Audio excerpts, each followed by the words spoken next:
داستان سلطان نورالدین زنگی جس نے صلیبیوں کے دلوں پر اپنی داغ بٹھا رکھی تھی۔ تم دونوں اپنی تیاری کرنے کے بعد مستقر کی طرف چلے جاؤ۔ لشکر کے جس حصے نے سلطان کی طرف کوچ کرنا ہے وہ اپنی تیاری کر رہا ہے۔ سب سے پہلے میں اور شیر کو یہاں سے کوچ کریں گے۔ ہمارا لشکر کوچ کرنے کے لیے تیار ہے۔ میں تم سے پہلے یہاں سے نکل جاؤں گا۔ پھر مجدد الدین نے مرسینہ کی طرف دیکھا۔ مرسینہ، میری خرچین میں ضرورت کا سامان ڈال دو۔ اور مرسینہ مسکرائی اور اپنے قریب ہی رکھی چرمی خرچین کی طرف اشارہ کرتے ہوئے کہنے لگی، آپ فکر نہ کریں، میں آپ کے گھوڑے کی خرچین تیار کر چکی ہوں۔ یہاں آ کر میں نے اس میں کچھ تازہ پھل بھی ڈال دیے ہیں۔ اس پر مجدد الدین آگے بڑھا، خرچین اٹھا کر اس نے اپنے کندھے سے لٹکا لی۔ اس دوران مشال بھاگتی ہوئی اندر چلی گئی۔ اس موقع پر عبدہ اور زہران آگے بڑھ کر بڑے پیارے انداز سے انہوں نے مجدد الدین کی پیشانی چومی، اسے پیار کیا۔ ازبل نے بھی آگے بڑھ کر اس کی پیٹھ پر ہاتھ پھیرا۔ مجدد الدین صدر دروازے کی طرف بڑھا، سب لوگ اس کے پیچھے پیچھے تھے۔ عین اسی لمحہ اندرونی حصے سے مشال بھاگتی ہوئی نکلی۔ اس کے ہاتھ میں قرآن مقدس تھا۔ قریب آ کر اس نے عبدہ کو تھما دیا۔ عبدہ دروازے پر قرآن مقدس بلند کر کے کھڑی ہو گئی۔ مجدد الدین اس کے نیچے سے گزرا۔ اس کے پیچھے پیچھے شمس الدین اور خطلق بھی باہر نکل گئے۔ جمارہ اور عبیرہ سے انہوں نے اپنے گھوڑے کی خرچینیں لے لی تھی۔ پھر عبدہ کی طرف دیکھتے ہوئے خطلق کہنے لگا، ہم بھی بائی کے ساتھ ہی رخصت ہوں گے، اکٹھے مستقر کی طرف جائیں گے۔ جواب میں عبدہ مسکرائی۔ اسبات میں اس نے اپنا سر ہلایا۔ پھر تینوں اپنے گھوڑے پر سوار ہو کر وہاں سے چلے گئے تھے۔ سب سے پہلے اسد الدین شیر کو اور مجدد الدین نے اپنے حصے کے لشکر کو ساتھ لیا اور وہاں سے کوچ کر گئے۔ ان کا رخ شیزر شہر کی طرف تھا۔ شیزر کا شہر قلعہ حماہ شہر سے لگ بھگ نصف منزل کے فاصلے پر ایک کوہستانی سلسلے کے اوپر واقع تھا۔ اس کے تینوں طرف بلند و بالا کوہستانی سلسلہ تھا، جبکہ چوتھی طرف موجیں مارتا دریائے اوزبلٹس تھا۔ شہر میں داخلے کے لیے اس کے آگے ایک طویل سرنگ تھی، جس کے بعد ایک گہری خندق تھی۔ اس پر لکڑی کا پل تھا، اس کے ذریعے شہر میں داخل ہوا جاتا تھا۔ مجدد الدین اور شیر کوہ نے اپنے لشکر کے ساتھ شیزر شہر کی طرف کچھ اس رفتار سے سفر کیا کہ لگ بھگ آدھی رات کو وہ شیزر شہر سے 2 فرسنگ کے فاصلے پر رہ گئے تھے۔ وہاں دونوں نے اپنے لشکر کو روک دیا، اس لیے کہ سلطان نورالدین زنگی کے وہ واقع نگار اور مخبر جو نقیب ان علاقوں میں کام کر رہے تھے، انہوں نے دشمن کے محل وقوع سے انہیں مطلع کیا تھا اور یہ بھی اطلاع دی تھی کہ جو بھی پل کے ذریعے شیزر شہر میں داخل ہوا جاتا ہے، صلیبی اس پل کے قریب پڑاؤ کیے ہوئے ہیں، روز شہر پر حملہ آور ہوتے ہیں اور شہر پر قبضہ کرنے کی کوشش کرتے ہیں، لیکن شہر کے مسلمان بڑی جرأت مندی کا مظاہرہ کرتے ہوئے انہیں روکے ہوئے ہیں۔ مخبروں سے یہ اطلاع ملنے کے بعد شیر کو اور مجدد الدین نے آپس میں صلاح مشورہ کرنے کے بعد اس لشکر کو 2 حصوں میں تقسیم کیا۔ ساتھ ہی دونوں میں یہ طے پایا کہ لشکر کو اس رفتار سے آگے بڑھایا جائے کہ صبح سویرے سورج طلوع ہونے سے تھوڑی دیر پہلے دشمن پر ضرب لگا دی جائے۔ یہ بھی متفقہ طور پر دونوں نے فیصلہ کیا کہ دشمن کی ایک سمت سے شیر کو اور دوسری طرف سے مجدد الدین حملہ آور ہو کر دشمن کی شکست اور اپنی کامیابی اور فتح مندی کو یقینی بنائیں گے۔ عمیق رازوں کی ترجمان رات بڑی تیزی سے اپنے انجام کے قریب ہوتی جا رہی تھی۔ اندھیروں نے زمین کے دامن پر پھیلا اپنا آنچل سمیٹنا شروع کر دیا تھا۔ شب پھر اپنے تشخص اور وجود سے بے نیاز اور رات کا اسیر رہنے کے بعد دیو پیکر صنوبر نازک شاخیں ہر شے کو اپنے تلے روندتا وقت اتھاہ خاموشیاں روحوں کے نہاں خانوں سے اٹھتی استجابت آمیز کیفیت سکون و عظمت کی متلاشی خواہشیں اور سلگتی خوشبو کی مہک سب جاگ اٹھے تھے۔ رات کے سینے پر آوارہ آوازوں کی باز گشت اٹھنی شروع ہو گئی تھی۔ مشرق کی آنکھیں ستاروں کی طرح چمکنا شروع ہو گئی تھیں۔ ایسے میں پہلے شیر کو دشمن کے لشکر کے ایک پہلو کے قریب ہوا، پھر وہ ان پرسعود کو ثبوت، رجا کو قنوت، مسرت کے ترانوں کو غمزدہ نغموں، صبح کے شباب کو رات کی آخری رمق، گاتے دنوں کو گونگی راتوں اور موہم سہاروں کو سوختہ لاشوں میں تبدیل کر دینے والی قہرمانت کی سنسنی خیز لہروں کی آگہی کے رقصاں غم کی طرح حملہ آور ہو گیا تھا۔ اپنے پہلے ہی حملے میں اسد الدین شیر کوہ نے رزمگاہ کے کسی شیر چوپان کی طرح برہم و غضبناک ہو کر اپنے سامنے آنے والے دشمن کی ہر صف، ہر گروہ کو درہم برہم کرنا شروع کر دیا تھا۔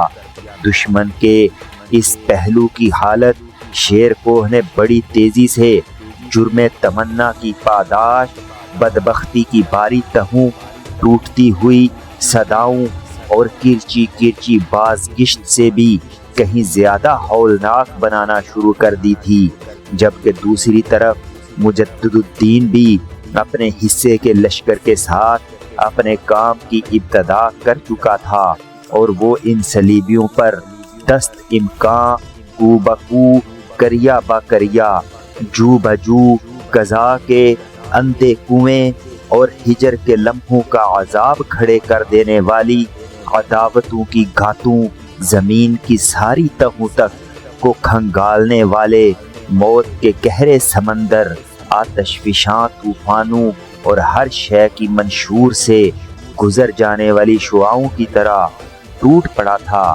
اسد الدین شیر کوہ کی طرح ہی مجدد الدین نے بھی اپنے سامنے آنے والے صلیبیوں کی حالت بڑی تیزی سے حرف و صوت کے سایوں، قافلوں کی رت، جرم بصری خاموشیوں، ٹوٹتے خوابوں کی کرچیوں اور افسردہ دلوں کے وسوسوں اور غلامی میں جکڑے ضمیروں سے بھی زیادہ بدتر اور ہولناک بنانی شروع کر دی تھی۔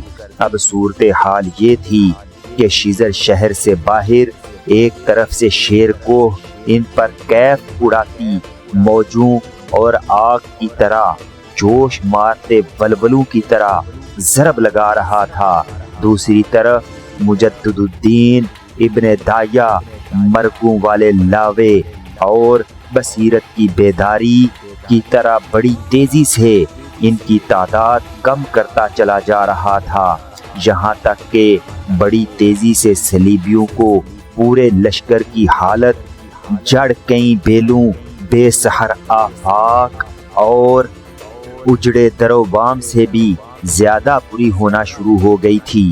پھر صلیبی شکست اٹھا کر بھاگ کھڑے ہوئے۔ شہر کے اندر جو شہر کا حفاظتی لشکر تھا، اس نے یہ صورتحال دیکھی تو سب باہر نکل کر شیر کوہ اور مجدد الدین کی طرف لپکے۔ شہر انہوں نے ان دونوں کے حوالے کر دیا۔ شیر کوہ اور مجدد الدین نے چند روز وہاں قیام کیا اور شہر کا نظم و نسق درست کرتے رہے۔ اسی دوران سلطان نور الدین کی طرف سے ایک تیز رفتار قاصد وہاں پہنچا اور اس نے دونوں کو یہ پیغام دیا کہ فی الحال مجدد الدین شیزر شہر میں ہی قیام کرے اور آدھا لشکر اس کے حوالے کر دیا جائے۔ ساتھ ہی سلطان نے یہ احکام بھی جاری کیے کہ شیزر شہر کا حاکم مجدد الدین ہوگا، اپنی طرف سے جیسے چاہے وہ اپنا نائب مقرر کر کے جنگوں میں حصہ لے۔ لیکن شہر کے اندر اسی کے احکامات چلیں گے۔ یہ ایک طرح سے مجدد الدین کے لیے بڑا اعزاز تھا۔ مورخین تفصیل سے لکھتے ہیں کہ سلطان نور الدین زنگی نے واقعی مجدد الدین کو شیزر شہر کا حاکم مقرر کیا تھا۔ سلطان کی طرف سے مجدد الدین کو یہ بھی اختیار دیا گیا تھا کہ وہ شہر کے حالات اور نظم و نسق درست کرنے کے بعد اپنی طرف سے جیسے چاہے شہر کا حاکم مقرر کر کے اس کے لیے احکامات جاری کرے اور پھر لشکر کے اس حصے کے ساتھ جو اس کے پاس رہے گا وہ شیر کوہ سے جا ملے۔ سلطان نور الدین زنگی کی طرف سے مجدد الدین کو شیزر شہر کا حاکم مقرر کیا جانا اس کے لیے ایک بہت بڑا اعزاز تھا۔ اس کے لیے شیر کوہ نے اسے مبارکباد دی۔ چند دن تک دونوں نے شیزر شہر میں ہی قیام کیا۔ اس کے بعد اپنے حصے کے لشکر کو ساتھ لے کر شیر کوہ نے شیزر شہر سے کوچ کیا، اس لیے کہ سلطان کی طرف سے اسے حکم ملا تھا کہ وہ مارم اور سیدھا شہروں کا رخ کرے جہاں صلیبیوں نے مسلمانوں کے خلاف ایک نہ ختم ہونے والے طوفان کی ابتدا کر رکھی تھی۔ ساتھ ہی سلطان نے مجدد الدین اور شیر کوہ کو یہ بھی پیغام بھجوا دیا کہ وہ اپنے حصے کے لشکر کے ساتھ یروشلم کے بادشاہ بالڈون کی سلطنت کے اندر جیش کے مقام پر جو صلیبی جمع ہو رہے ہیں ان پر ضرب لگانے کی کوشش کریں۔ عبدہ ایک روز اپنی خوابگاہ میں اکیلی بیٹھی ہوئی تھی کہ ہچکچاتے ہوئے رکتے رکتے خوابگاہ میں مرسینہ داخل ہوئی۔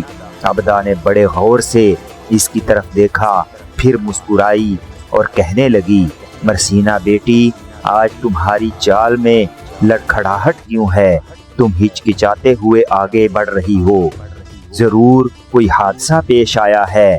دیکھ، کوئی بات مجھ سے چھپانا مت، تیری حیثیت اس گھر کی مالکہ اور میری حقیقی بیٹی کسی ہے، اور یہ کہ تو مشال کو کہاں چھوڑ کے آئی ہے۔ آہستہ آہستہ مرسینہ آگے بڑھی، پھر دھیمے سے لہجے میں کہنے لگی، ماں، مشال اپنے کمرے میں ہے۔ دراصل میں ایک انتہائی نازک موضوع پر آپ سے گفتگو کرنا چاہتی ہوں، لیکن ہمت نہیں پڑ رہی۔ عبدہ اپنی جگہ سے اٹھی، آگے بڑھی۔ بڑے پیارے انداز میں اس نے مرسینہ کا ہاتھ پکڑا، اپنے پہلو میں بٹھا لیا، پھر کہنے لگی، اب کہو بیٹا، کیا کہنا چاہتی ہو؟ مرسینہ نے اس موقع پر عجیب سے انداز میں عبدہ کی طرف دیکھا۔ اس کی آنکھوں میں اس موقع پر انگت سوالات تھے۔ پھر دھیمے سے لہجے میں کہنے لگی، ماں، جس موضوع پر میں گفتگو کرنا چاہتی ہوں اس گھر میں وہ نیا موضوع ہے۔ ڈرتی ہوں کہیں آپ ناراض نہ ہو جائیں، اور آپ کی ناراضگی کم از کم میرے لیے ناقابل برداشت ہے۔ جواب میں عبدہ مسکرا دی، کہنے لگی، ماں بھی کہتی ہو اور پھر کچھ کہتے ہوئے ڈر اور خوف بھی محسوس کرتی ہو، بلا جھجک کہو، جو تم کہنا چاہتی ہو غور سے سنوں گی، تحمل اور بردباری کا مظاہرہ کروں گی۔ عبدہ کی اس گفتگو سے مرسینہ کو کسی قدر حوصلہ ہوا، پھر وہ بڑی آہستگی میں کہنے لگی، ماں، کیا ایسا ممکن ہے کہ مشال کی شادی بھی امیر سے کر دی جائے؟ عبدہ نے تیز نگاہوں سے مرسینہ کی طرف دیکھا، پھر کہنے لگی، تم اپنے حواس میں تو ہو، جانتی ہو تم کیا کہہ رہی ہو؟ مرسینہ مسکرا دی، کہنے لگی، اماں، میں اپنے پورے ہوش و حواس میں آپ سے یہ گفتگو کر رہی ہوں، چاہتی ہوں مشال کی شادی بھی امیر سے کر دی جائے۔ اس طرح مرسینہ اپنی بات مکمل نہ کر سکی، اس لیے کہ بیچ میں تنبیہ کرنے کے انداز میں عبدہ بول پڑی، مرسینہ، میری بیٹی،